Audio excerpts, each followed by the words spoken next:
Opposition के हवाले से जो वर्ड इस वक्त यूज किया जा रहा है वो किया जा रहा है जॉइंट अपोजिशन का। मौलाना फजलुर रहमान के भी बुलंद दावे और जिस तरह वो इस वक्त बयानात जारी कर रहे हैं, लग यही रहा है कि अगर जॉइंट अपोजिशन बन गई तो हुकूमत के लिए मुश्किलात होंगी। हुकूमती नुमाइंदे से पहला सवाल पूछूंगा। अली गौहर बलोच साहब, अपोजिशन जमातें 3.5 घंटे उन्होंने मीटिंग की है। अब मौलाना फजलुर रहमान के लिए कहा जा रहा है कि he is not coming slow, काफ़ी वो अग्रेसिव बयानात दे रहे हैं। इनफैक्ट कहा जाता है कि इस वक्त जो मौलाना फजलुर रहमान साहब बयान दे रहे हैं, किसी और सियासतदान में इस वक्त ताकत और हिम्मत नहीं है कि ये बात कर सके, उन्हें उठा लिया जाएगा सिवाय मौलाना फजलुर रहमान के। आपकी नज़र में अली गौहर बलोच साहब, ये जॉइंट अपोजिशन क्या हुकूमत के ऊपर प्रेशर बिल्ड कर पाएगी, को खतरे की घंटी होगी या बनेगी नहीं? अली गौहर बलोच साहब देखिए, बात यह है कि जो ऑपोजिशन है उनका और तमाम पॉलिटिकल पार्टी का ये हक हासिल है अपनी सियासत का तयन करे, अपने तहतों का तयन करे, अपने रास्तों का तयन करे। हुकूमत का अपना काम है। मैं नहीं समझता था कि नेशनल असम्बली है ना, फ्रैंकली स्पीकिंग, एक गेम है सर हाउस के अंदर, और अगर तादाद पूरी हो, इत्तेहादी साथ हो, तो वो हुकूमत उस वक्त तक रहती। को PMLN की अकेले तो हुकूमत नहीं है, एक इत्तेहादी साथ में हमारी गवर्नमेंट है, वहाँ पर हमारे लोग बड़े वाज़े अल्हम्दुलिल्लाह अक्सरियत है।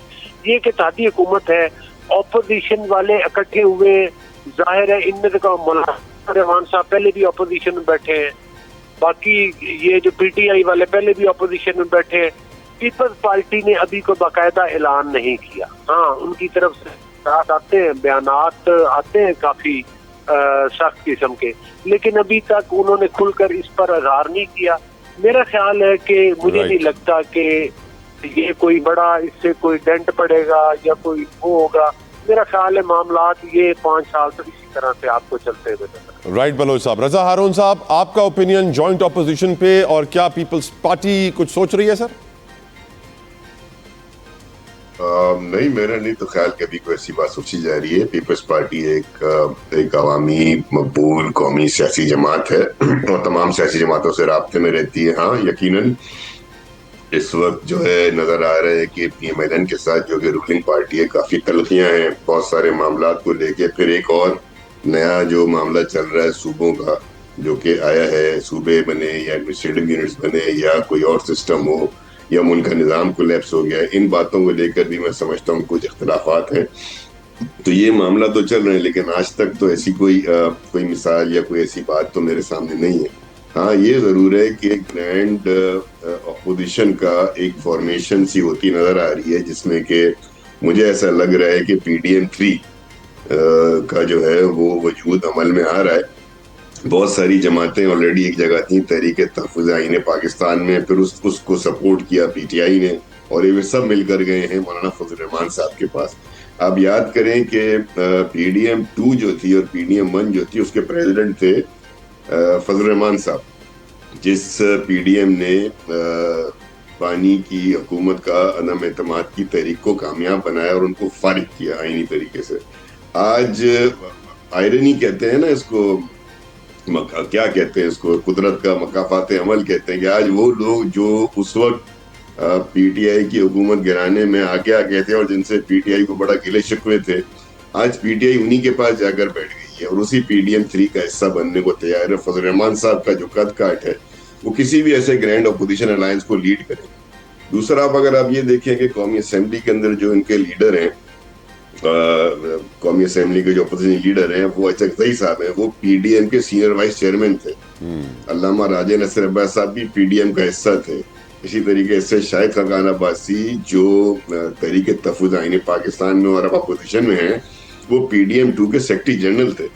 तो आज अब ये सब कुछ जो होता देख रहे हैं सर, मुझे तो एक अजीब सी सियासी सूरत नजर आ रही है कि वो पार्टी जो कि इस PDM का शिकार थी और इस PDM से उसको बड़े तहफ़्फ़ुज़ात थे, आज वो खुद उसी PDM का उन्हीं लोगों के साथ हिस्सा बनने जा रही है। पीपल्स पार्टी अभी तक मैं समझता हूँ किसी भी ऐसे इत्तेहाद का हिस्सा नहीं। हाँ, मुलाकातें हुई हैं, बातचीत हो रही है, कल क्या फैसला करना है ये तो लीडरान ने करना है, पार्टी की सेंट्रल एक्सिक्यूटिव को नहीं। एक बात मैं और बता दूं अजहर भाई को, जो बहुत सी बातें मैं याद दिला रहा था सर अजहर भाई को। असल में अजहर भाई तो पता नहीं बात समझ में नहीं आती कि 2021 अजहर भाई एक इदारा है रिपोर्टर साइंस फ्रंटियर, बहुत बड़ा इदारा है तला भाई, आपको पता होगा। 2021 में उन्होंने एक फहरिस्त शाये की थी साफ आजाद प्रेस फ्रीडम के शिकारी, प्रीडेटर्स ऑफ प्रेस फ्रीडम, उसमें इमरान खान साहब का नाम था।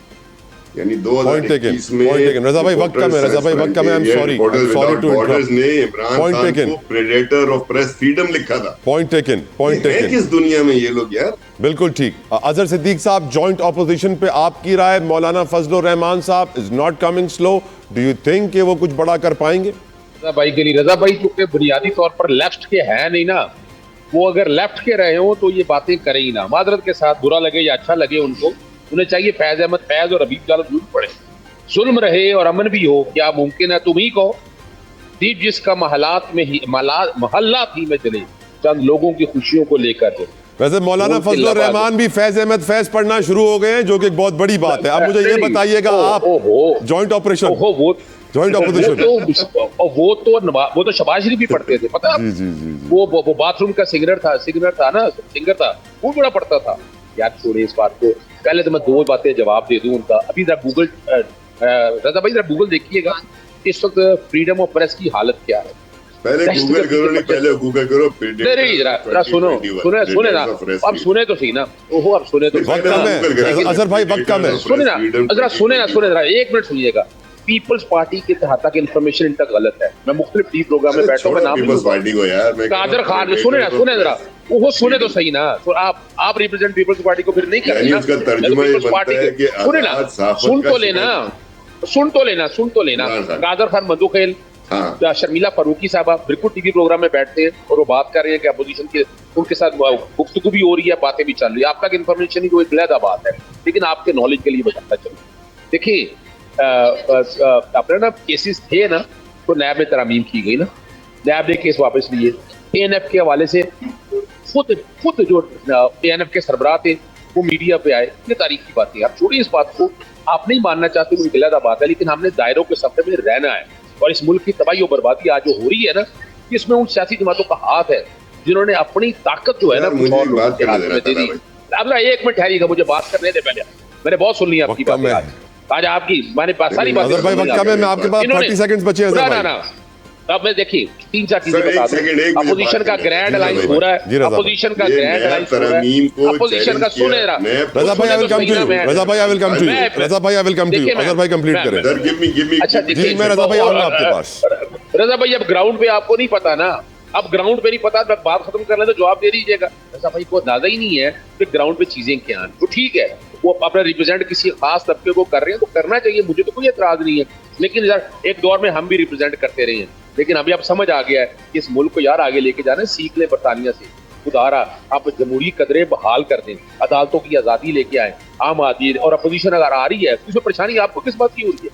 पीडीएम पहले थी या बाद में थी? पीडीएम ने पहले गलती कर ली, अब ठीक करने जा रही है, तो आपको फैसला क्या है? आपको क्या प्रॉब्लम है सारे वाले? देखिए ना, देखिए बात बड़ी वाज़ेह है कि पीडीएम ग्राउंड पे आ रही है, तो आप परेशान क्यों हो गए? इसलिए परेशान हो गए आप, क्यों परेशान हो गए? कि जो जुल्म और ज्यादती होती है, आखिर किसी को मुझे क्या परेशानी, मेरी थोड़ी गवर्नमेंट है विभाग में यार। नहीं परेशानी है आपको परेशानी है ना पीडीएम, जिनके आपने नाम लेके कह रहे हैं। आपको सुने तो सही ना, आपको क्या जरूरत पड़ी है कि पीडीएम में वो है या नहीं है? वो हो रहा, सुन तो लेना। आप पहली तो बात है, आप हुकूमत के नुमाइंदे नहीं, आप एक सियासी जमात को कर रहे हैं। ये कोई और दूसरा बंदा बात करे तो मुनासिब लगता है, आपके मुंह से ये अच्छा नहीं लगती बात। ये आपको ऐसा लगता है जैसे आप हुकूमती नुमाइंदे हैं।